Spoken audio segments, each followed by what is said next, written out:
ఇప్పుడు మనం చూస్తున్నటువంటి ఈ విత్తనం శ్రీ సాయి హైబ్రిడ్ సీడ్స్ వారిది రాజాసాబ్ అనే వెరైటీ అండి. ఈ విత్తనం చూడండి ఎలా కాసిందో, అసలు అంతు లేకుండా కాసింది. అసలు అల్లకపోయింది తోట చూడండి. ఇది సుమారుగా 4.5 అడుగులు పెరిగిందండి విత్తనం. ఇది ఒక చెట్లు ఒక రమ్మ మాత్రమే, మండ మాత్రమే. చూడండి ఎలా కాసిందో. అసలు కాసి పడుకుందండి విత్తనం, కాసి పడుకుంది. అసలు ఎట్లా చూపించాలో అర్థం కావట్లేదు మీకు. ఇదండి ఇప్పుడు ముట్టుకుంటే కాయ బరువు అయ్యి జడ్డు జీల్చుకొస్తుంది. చూడండి ఎలా ఉందా విత్తనం. ఇది పైన స్టెప్, ఇది ఒక స్టెప్పు. మళ్ళీ కింద స్టెప్ చూపిస్తాను మీకు. ఇప్పుడు కింద స్టెప్ కూడా ఎలా కాసింది. ఇది ఒక స్టెప్పు, ఇది ఒక స్టెప్పు. అసలు ఇది కింద స్టెప్ కాసి పండుకుందండి. ఇప్పుడు ఇది చూపించింది విత్తనం రాజాసాబ్ అనే వెరైటీ అండి.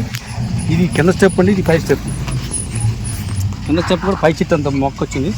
దీంట్లో ప్రత్యేకత ఏంటి, కింద ఏ సైజు ఉందో మొక్క కాయ చివరిలో కూడా అదే సైజు ఉంది. ఈ కింద ఈ ఫస్ట్ పడ్డ కాయ స్టెప్పులు కాయ ఎండింది.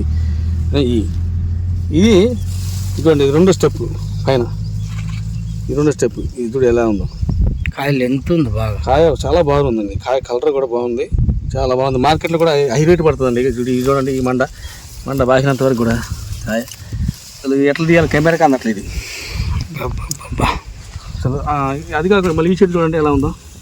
ఇది చలు కాయ కాపు కాసి పండుకుంది నీటిలో. చెట్టు పండుకుంది అసలు.